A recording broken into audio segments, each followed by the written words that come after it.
So he waits till the night of April Fool's Day after the Lord High Tricksters picked and everything, and he goes, all right, guys, I want you to help me break into hell.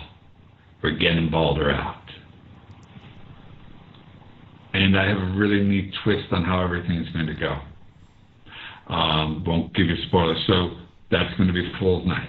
So we have Tricksters versus Hell with one L.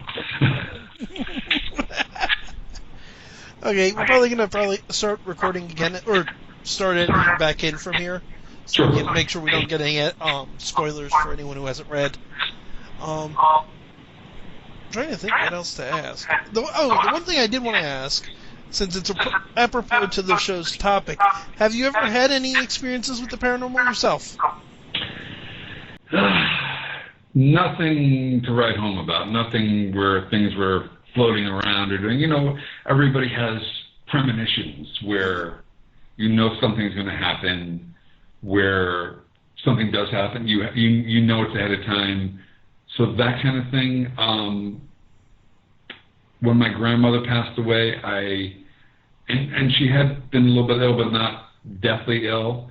I had a dream that she came and said goodbye and all this, and then later that day when I woke up, I found out she had passed away during the night. You know, could have been coincidence, could have been real. I like to think it was not. I'd like to think it was real. As speaking with someone a lot of experience, that sort of story is very common. And in my personal opinion, it was real. I like to think that too. My dad was convinced. He was in the CCC Corps. He was a little bit older than my mom. Back in the 30s, the Civilian Conservation Corps camp, and he was sent to, I think it was Idaho to fight forest fires. He was 16 years old. But I guess somewhere in his travels, he came across a town that he recognized the streets and the stores and some of the people. So he was convinced he was reincarnated because there was no other way he knew people's names in this town. So he had that type of, which he talked about a lot. Like I said, I believe in the possibilities, but I'm the biggest skeptic going until I buy into it. I mean, even in, my professional life, I'm a physical therapist. There are certain techniques that people swear to and this and that, and unless you can put them to the test, I'm not buying. We're not going to wave a crystal over somebody and heal them, but we could use tape to move something around and make it better. I worked with acupuncturists, before that I was very skeptical of acupuncture, but then I'd get injured catching a patient falling off a 4-foot drop, and everyone I worked with was nice enough to work on me to get me back to health. And after I was having a migraine one day, she did something, and I got rid of it, and I was like, okay, this stuff works. But I was a skeptic up until that point. So, I work for some people who are into essential oils. I think some of them work great as top analgesics. They give you the tingles and make you feel better. Yeah.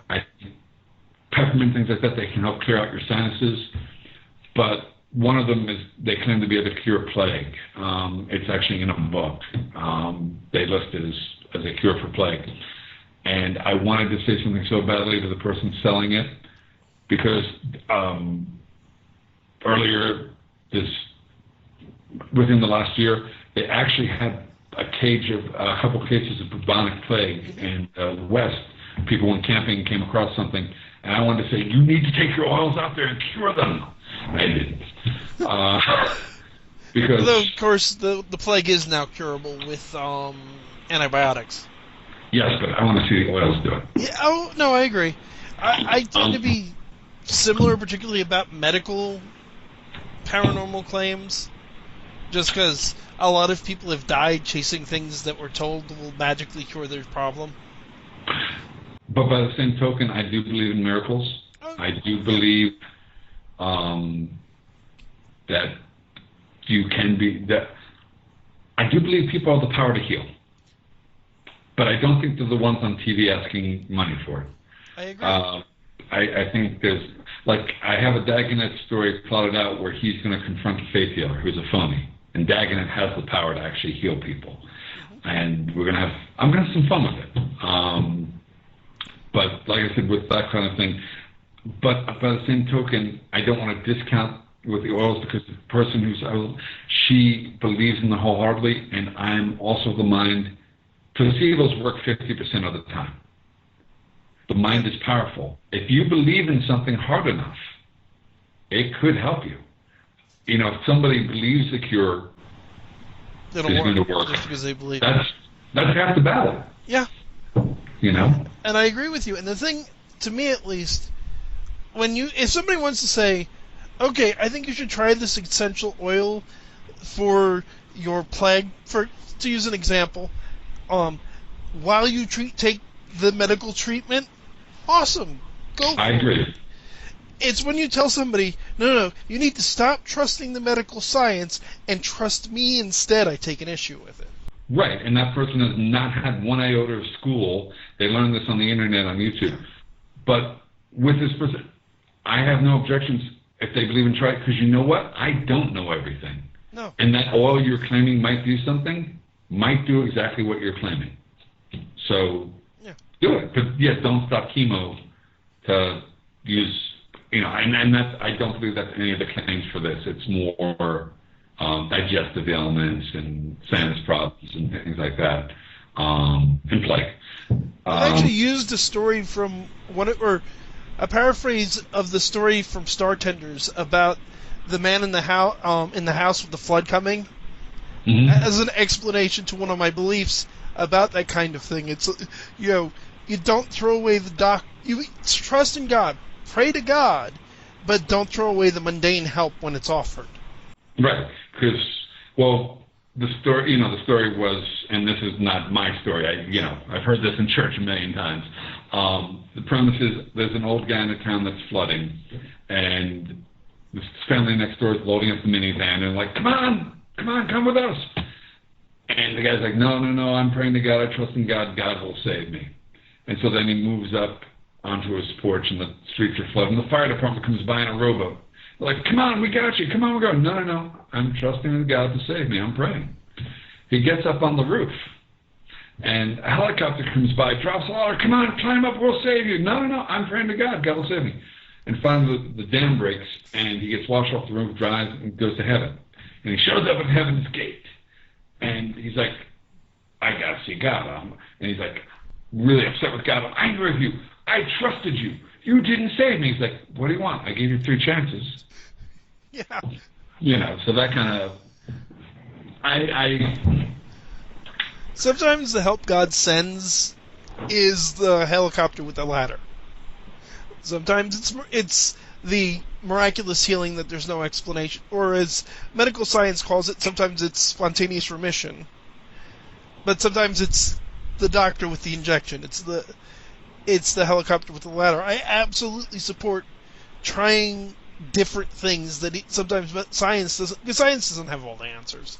So certainly try the alternatives.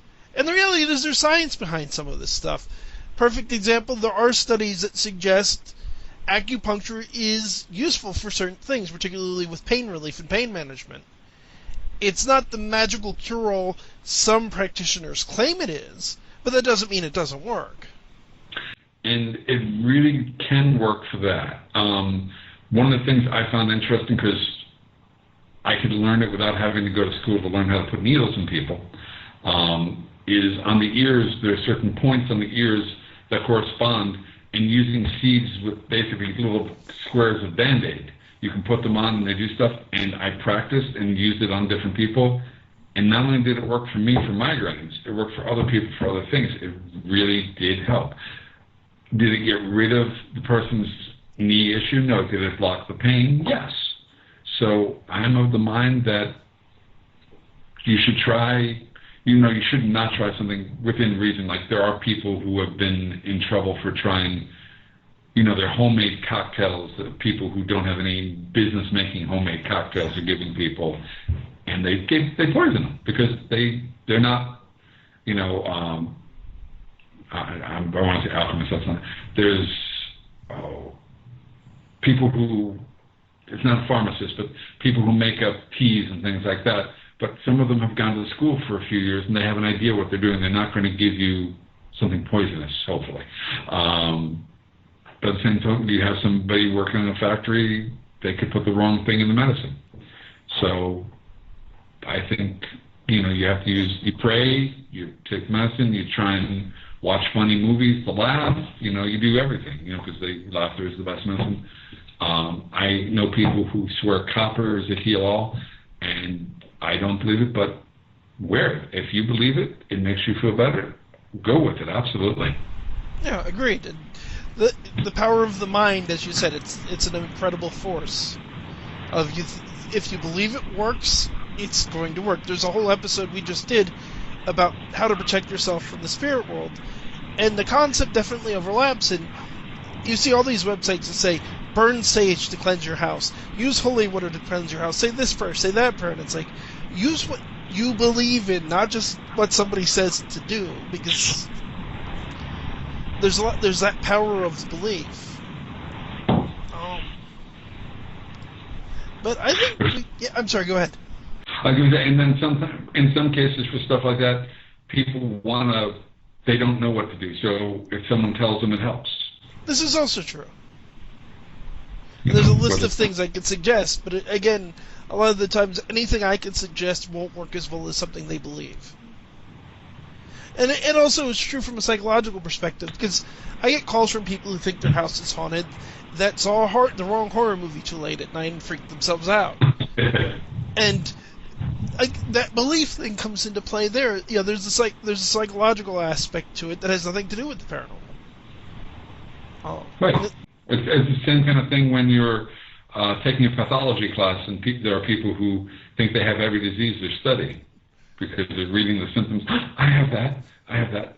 I actually worked with a wonderful woman. She's actually got the dedication from the Dear Cthulhu books because I would simply listen to her and just amp it up a little bit to get some of the Dear Cthulhu letters. And she knows this. She knows that she'd start talking and I would start writing down stuff. She's one of the only people I know who treats patients who, when the patient comes in, will try to outdo them. Like, oh, this is wrong with me. Oh, yeah, well, I had that and this. And her desk was near my treatment area. And she was saying something, I said, and somebody said, no, you have no chance with this. If you told her that you knew somebody was beheaded, she would say it happened to her. And she turns around and says, it did, last night, in a dream. So she just kind of proved my point. But she was one of those people who was very susceptible to that.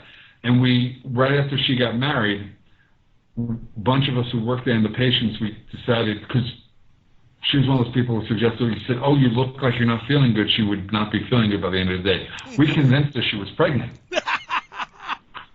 And we had a plan over a week where the first day we're like, have you put on some weight? You're glowing. Your pants seem tight. And by day 5, she was convinced she was pregnant. And as luck would have it, she was late. She was not pregnant. But we had her convinced for 7 or 8 days that she was. But all the positive, all the power of suggestion. Because, yeah, I've known a couple of hypochondriacs, and you get one that's full-blown enough, they'll show symptoms of diseases that not only do they not have, they can't possibly have. Right. But medically speaking, they have the symptoms. You've never been to the Congo. You couldn't have that. That's only, Yeah. Some obscure genetic disorder that only affects, Eastern European royalty born of one bloodline. It's like, wait, they have it, but they're Irish, pure Irish, and it happens. Well, you would have been dead by 3. No. Exactly. But no, she is a wonderful person, and just for the Dear Cthulhu, I've mentioned a few. It's like one of them. She was complaining when she got married that her husband was hairy, and they dated for almost 10 years before getting married. High school sweethearts and stuff. And I said, well, wasn't your husband hairy before he got married? Did he become a werewolf? And she's like, no. She goes, well, he's Greek. I'm like, so he's hairy. And she wanted him to get rid of the hair. I'm like, but he's had the hair before you married him. And that worked itself. When you got into it. Right. That worked its way into a Dear Cthulhu column where Cthulhu, explains to the woman that the male of the species are very much motivated by procreation, and start bringing whipped cream into the procreation activities, and then shift the shaving cream, and you'll be able to have them shaved within 2 weeks. That kind of thing. Guys being guys. And then she, started complaining about her soap, that her soap was covered with hair. I'm like, what's the big deal? She's like, I pay $15 a bar of soap. I'm like, do you pay $15 for a bar of soap? So this worked, and Cthulhu's advice was the same as mine. Buy him his own bar of soap. Have a good bar, and right. And then he tries to sell her, his new line of soaps, liver flavor, spleen flavor, that kind of thing. I didn't want something's not, adoptable. Say, both for the sake of my listeners getting a really good chuckle and to give you the plug. Folks, any of you out there who haven't read them, I recommend picking up the Dear Cthulhu collections. They're really funny. And there is a 4th collection that's done. It's just at the moment it is searching for a new publisher. So I have a couple publishers interested. One has been waiting a couple months to give me their offer. So I don't know if they're, they approached me about it, but they haven't made their offer yet. So I may end up going with the other one because I would like, the collection's been done for a while now, and the 5th collection is third to halfway done.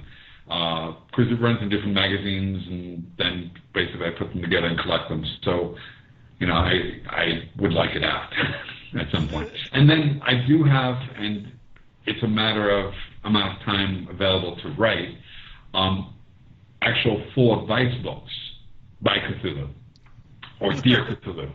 And the working title of one, and actually our friend CJ likes the title, was Dating, Love, Marriage, and Other Self-Destructive Behaviors. And, I can see why CJ liked that.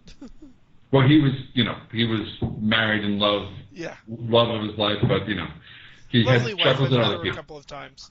Yeah, she's wonderful. But, the sun rose and set on his wife. But for other people, he had some amusement for that. But I have it all plotted out. It's just a matter of having several weeks free to actually sit down and write it.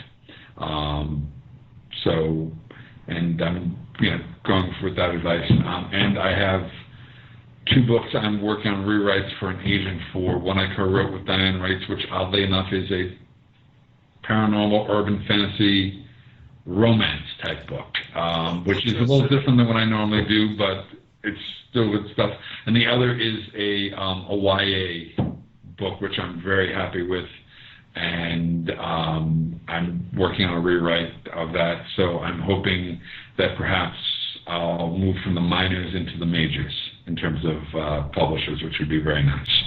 Hopefully. I hope so. I have to say, it's reassuring to talk to you because there's so many ideas you've teased over the years, like Lucas and Kokijo, and it's like, you've mentioned it several times. It's like, come on, I want to see what happens. So I'm glad to hear it's coming. Well, the first part of the book, like the first 2 chapters are done. I can give you a safe teaser.